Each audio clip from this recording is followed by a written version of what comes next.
We're going to preview the Michigan versus Alabama game, and Michigan fans seem to think this is an easy matchup for them. They're the greatest team known to college football kind this year. So spam link in the comment section. You all should know what it stands for. Spam it for me right now. Today's show, some injury updates for both Alabama and Michigan we will get into. Keys to victory, and we'll wrap up with producer Chris's score prediction as well. You've been pretty good this year. Sometimes a bit homerish, but it's been very, very good, especially since that Texas game. You've been on fire, go figure. All right, injury updates for Michigan side. Junior Colson has been battling a hand injury. He will be fine. He will play. Zak Zinter is out with that broken leg. He broke both his tibia and fibula. I put this on here for one reason. I saw an article earlier this week of how, Zak Zinter might play. Near as I can tell, was an AI-created article, which they are not good at it. The machines are not taking over because they are still not good, and they made it sound like Zinter was going to play based on fan predictions. Like, no, his leg snapped in half. He's not playing. It's a huge loss for Michigan, by the way. Arguably their best player on the team this season. JJ McCarthy has battled various knee and ankle injuries, like most guys. I do think the time off is a good thing from that perspective.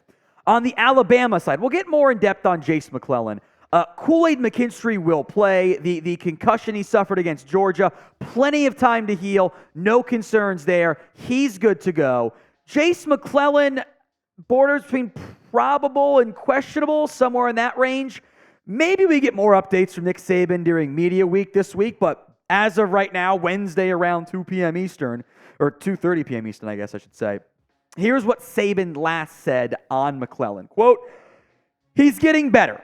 I think it's probably still too early to tell. This was, by the way, about 10 days ago, so keep that in mind. He's going to do dry land running and some things. He'll progress through the rest of the week, and we'll see where he lands by the end of the week.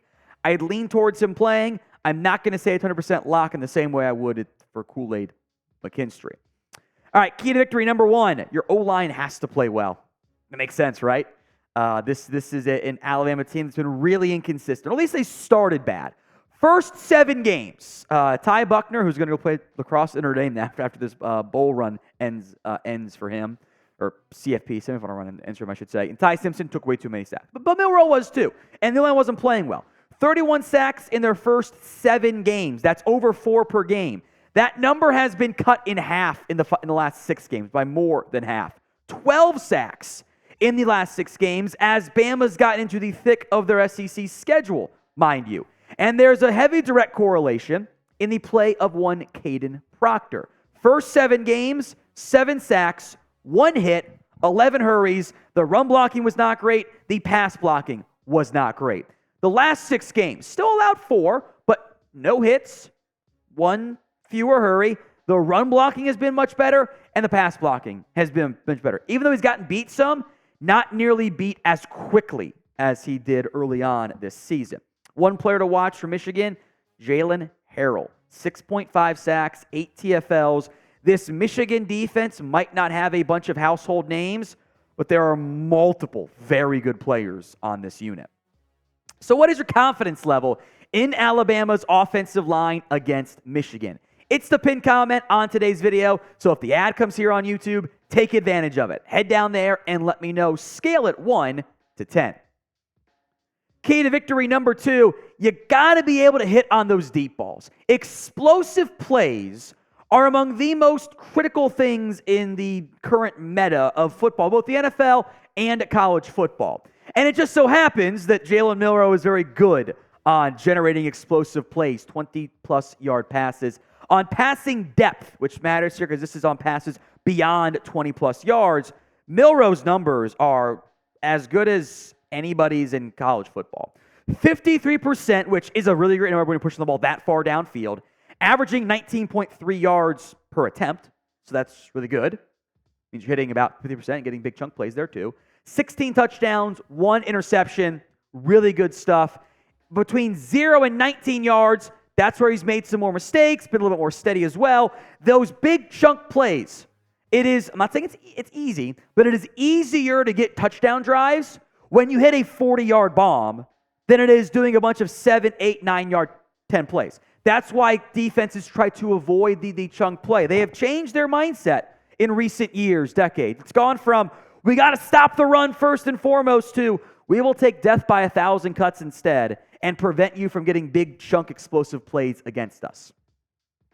Key to victory number 3, don't let JJ McCarthy scramble. He hasn't done a ton of it this year necessarily, but he is a very good athlete. I think he's a better athlete than he gets credit for reasons I think you can identify. Alabama historically has had issues against running quarterbacks, and that can go back to some of those upset years. You guys remember Chad Kelly?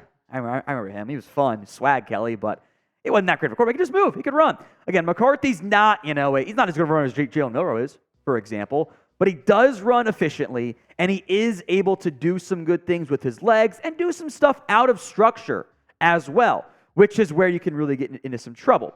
Here are the rushing numbers from more athletic quarterbacks. Now, Quinn Ewers hasn't done much of that this year. Jackson Dart hasn't either, but those guys can move. I will make note that rushing yards do get dinged for sacks, which I hate in college football, but so be it. KJ Jefferson, more of a power runner, got bottled up. Tennessee had a bunch of success on those speed option plays with Joe Milton, and I wonder if that's something that in their scouting, in their film study of the signs, that Michigan saw against Tennessee, or by Tennessee, and wants to implement with JJ McCarthy. He's not Jaden Daniels. Jaden Daniels is your outlier right there. But Auburn ran the ball with great success, 57 yards from Peyton Thorne, who's not a good thrower, but they ran the ball effectively all game long, in part because of the respect you have to pay the quarterback. Carson Beck, by the way, -2 yards. Again, sacks count. McCarthy only 146 yards on the ground this year. It is also the College Football Playoff Semifinal. It's the don't leave anything off the field type of deal. You're not going to put it all out there. So I think you might see some more runs from McCarthy. Most importantly, 18 first down runs this year. Those high leverage moments got to be alert for the quarterback keeper. You also have to make sure you maintain your gap assignments. Getting out of your assignment, not fitting or filling your run fits properly, lead to big mistakes. So you have to respect that quarterback keeper. Your edge guys got to keep contained. Got to stay home. You can't crash down too hard and let the quarterback scramble for 10, 15, whatever yards. Today's show is made possible by PrizePicks. This is daily fantasy sports made easy. You don't battle thousands of other players and got to beat out all but 3 to win any money. No, you just got to beat the numbers. That's it. Like we said, the machines are not taking over quite yet, so this is a great way to go about it.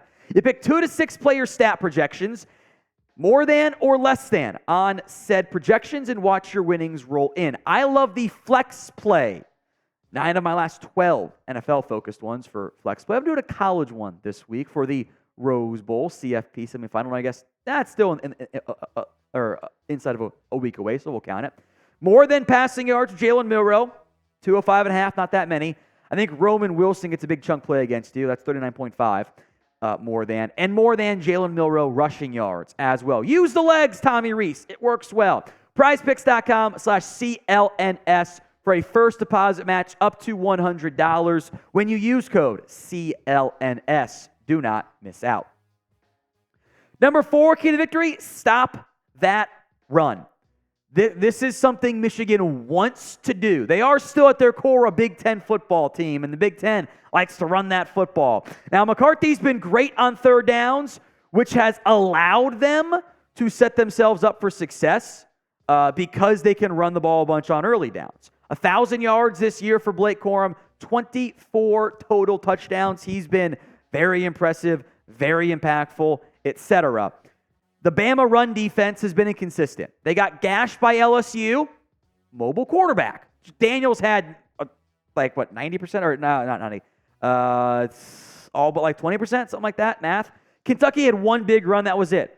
Chattanooga, you're not going to read too much into it. Auburn had success on the ground, though, in part because of a mobile quarterback. Georgia did nothing. Which run defense shows up? You limit Michigan on the ground, great chance you win this football game. Now, we will be live for Alabama versus Michigan. We'll be live a little bit before kickoff for the College Football Playoff Semifinal. Hit that sub button. Don't miss out. YouTube.com/@RollTideTV. Number 5, we're going back to Lank here, baby. let's get to what Taylor Lewan has said. Now, of course, Lewan, I will make note, is a former Michigan offensive lineman. So is it, maize and blue colored glasses on? Maybe a little bit. Lewan said this. Here's what I'll say about Alabama when it was first announced. Myself, knowing from my past traumas from dealing with Alabama when Alabama was a dynasty, when they were real, I was like, damn, I hope that doesn't happen again. I've watched the film of USF. I've watched some of these games. Let me tell you right now, if you're a Michigan fan watching this show, we've got nothing to worry about. Michigan from top to bottom is a better ball club. They're better coached.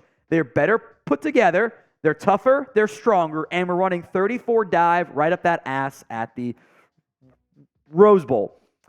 It is funny. I'll give him credit. The last line is actually quite funny there. He also tweeted out this.